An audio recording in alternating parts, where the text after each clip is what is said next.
Sosok Mahfud MD, Nahdliyin cendekiawan hukum yang jadi cawapres Ganjar Pranowo, koruptor wajib waspada.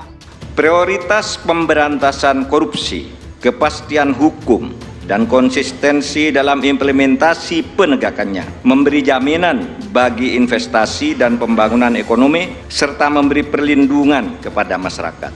Jika penegakan hukum dilakukan dengan benar, maka setengah masalah dari bangsa ini insya Allah tuntas. Kalau hukumnya bagus, maka segala aspek kehidupan masyarakat akan bagus juga. Misalnya di bidang sosial, politik, budaya, pertahanan, keamanan, dan ekonominya. Dengan ridho Allah Subhanahu wa Ta'ala, langkah kita dalam mewujudkan Indonesia sejahtera lahir batin, adil dan makmur akan mendapatkan jalannya. Kalau ingin fokus pada pemberantasan korupsi di Indonesia, Profesor Mahfud MD lah sosok yang paling tepat untuk mendampingi Ganjar. Ibaratnya dalam sepak bola, Ganjar menjadi striker yang akan menggolkan visi dan misi negara, sedangkan Profesor Mahfud MD menjadi back yang akan mengawal semua visi dan misi tadi dari para koruptor. Pengalaman Profesor Mahfud MD dalam berbagai kementerian, birokrasi, juga pendidikan, itu sangat berguna untuk Ganjar memimpin negeri ini ke depan. Selama ini Mahfud MD juga sudah terbukti berada di pemerintahan Joko Widodo kurang lebih selama 10 tahun dan sudah menunjukkan loyalitas yang cukup tinggi di sana, sehingga kemudian PDIP memandang bahwa apa yang sudah ditunjukkan oleh Mahfud MD itu sudah cukup memberikan bukti otentik bahwa Mahfud MD adalah seseorang yang cukup pantas untuk dicalonkan oleh PDIP. Selain juga bahwa beliau pernah hampir dicalonkan juga di tahun 2019, sehingga ini menjadi salah satu yang menurut saya sekali lagi menjadi pertimbangan penting bagi PDIP untuk mencalonkan Mahfud MD. Ya, khusus untuk Jawa Timur saya pikir juga sebetulnya memang cukup besar. Karena bagaimanapun Mahfud MD itu lahir dan berkembang kemudian hadir dari kaum Nahdliyin, ya. Maka kalau saya menangkap bahwa ini akan menjadi sasaran atau menjadi target suara bagi Mahfud MD. Mahfud MD yang terlahir dengan nama lengkap Mahfud Mahmudin merupakan anak keempat dari 7 bersaudara pasangan Siti Hadijah dan Mahmudin. Mahfud lahir di sebuah desa kecil di Kecamatan Ompen, Sampang, Madura pada 13 Mei 1957. Ayahnya Mahmudin hanya seorang pegawai rendahan di kantor Kecamatan Ompen, Sampang. Saat berusia 2 bulan, keluarga Mahfud pindah ke Pamekasan, daerah asalnya. Di daerah itu, tepatnya di Kecamatan Waru, Mahfud menghabiskan masa kecilnya. Sebagai anak yang terlahir dalam tradisi Nahdlatul Ulama atau NU, Mahfud kecil dihabiskan untuk belajar agama di surau dan madrasah diniyah. Meski begitu, saat berusia 7 tahun, Mahfud masuk ke sekolah dasar negeri. Sore harinya barulah Mahfud belajar agama di madrasah ibtidaiyah. Sedangkan malam harinya dia belajar agama di surau. Beranjak remaja, Mahfud dikirim seorang tuanya ke pesantren Somberlagah yang ada di desa Tageng Sirlao. Saat itu dirinya masih kelas 5 SD, sekolah pun ia lanjutkan di pondok pesantren tersebut. Pondok pesantren Somberlagah adalah pondok pesantren salaf yang diasuh Kiai Mardian, seorang kiai keluaran pondok pesantren Temporejo atau Temporang. Pondok pesantren itu sekarang diberi nama Pondok Pesantren Al-Mardiyah, memakai nama pendirinya Kiai Mardian yang wafat pertengahan 1980-an. Meski begitu, Mahfud muda tidak lupa dengan kehidupan cinta. Di UII, dirinya bertemu dengan perempuan dambaan hatinya, Zaizatun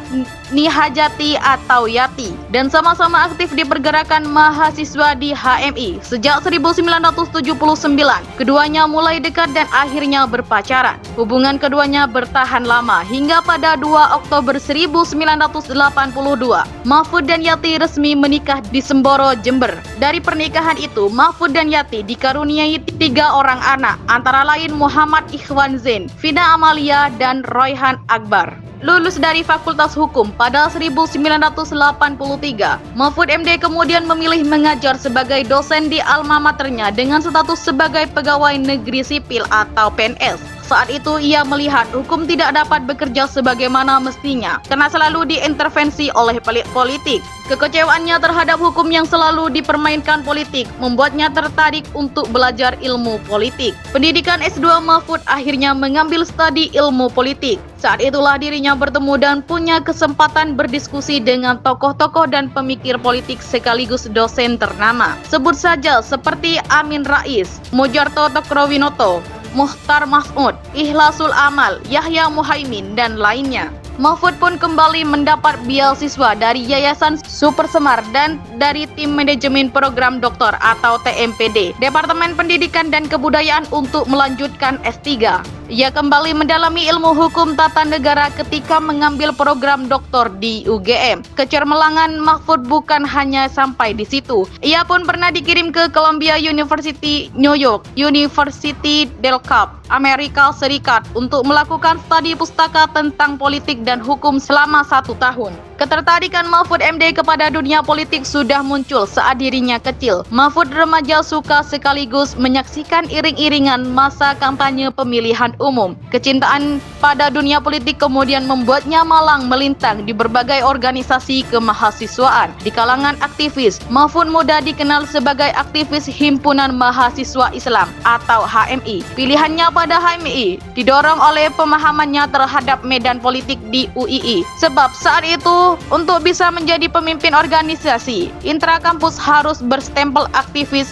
HMI. Puncak karir Mahfud MD di bidang hukum terjadi saat dirinya dipercaya menjadi Ketua Mahkamah Konstitusi Republik Indonesia pada 2008 hingga 2013 dan menjadi Menteri Koordinator Politik Hukum dan HAM di era Jokowi Ma'ruf Amin. PDIP resmi mendeklarasikan cawapres Ganjar Pranowo. Sosok cawapres itu adalah Mahfud MD. Pengumuman cawapres Ganjar berlangsung di kantor DPP PDIP Perjuangan atau PDIP, Menteng, Jakarta Barat, Selasa 18 Oktober 2023. Deklarasi tersebut juga dihadiri oleh partai koalisi PDIP antara lain P3 Perindo Hanura. Sekjen PDIP Hasto Kristianto membuka acara deklarasi tersebut. Dia menyebut deklarasi tersebut merupakan momentum penting. Deklarasi cawapres itu dinantikan banyak orang. Momentum politik ini telah lama dinanti-nanti oleh seluruh rakyat Indonesia. Karena itulah, dengan seizin Ibu Megawati Soekarno Putri, rapat konsolidasi partai politik dengan agenda calon wakil presiden yang akan mendampingi Bapak Ganjar Pranowo. Mohon izin untuk dibuka, kata Hasto. Ketua Umum Megawati Soekarno Putri lantas mengumumkan cawapres untuk Ganjar Pranowo. Dia mantap memilih pendamping Ganjar. Hari ini, Rabu tanggal 18 Oktober 2023, saya dengan mantap ini saya telah mengambil keputusan ke semuanya saya tujukan sebesar-besarnya bagi kepentingan rakyat bangsa dan negara, tegas Megawati. Karena itulah dengan mengucap Bismillahirrohmanirrohim, maka calon wakil presiden yang dipilih oleh Partai Demokrasi Indonesia Perjuangan yang akan mendampingi Bapak Ganjar Pranowo adalah Bapak Profesor Dr. Mahfud MD, ujar Megawati. Sebelumnya, Megawati menyebut pertimbangan memilih sosok cawapres untuk Ganjar. Keputusan itu diambil melalui proses yang panjang. Berbagai persoalan tersebut saya pikirkan dengan saksama sebagai latar belakang saya orang yang sudah punya pengalaman hidup dan politik yang cukup panjang. Jadi, saya tidak begitu mudah untuk bisa mengambil siapakah yang akan saya jadikan di kemudian hari sebagai pemimpin dari bangsa ini, ucap Megawati. Megawati juga menyebut banyak masukan dari partai koalisi PDIP. Dari sana dia mengontemplasikan nama-nama yang diusulkan partai koalisi. Saya menerima masukan dari seluruh ketua umum partai yang ada di sini, juga mendengarkan masukan para tokoh. Semuanya saya kontemplasikan siapakah sosok yang paling tepat mendampingi Pak Ganjar Pranowo, sebut Megawati.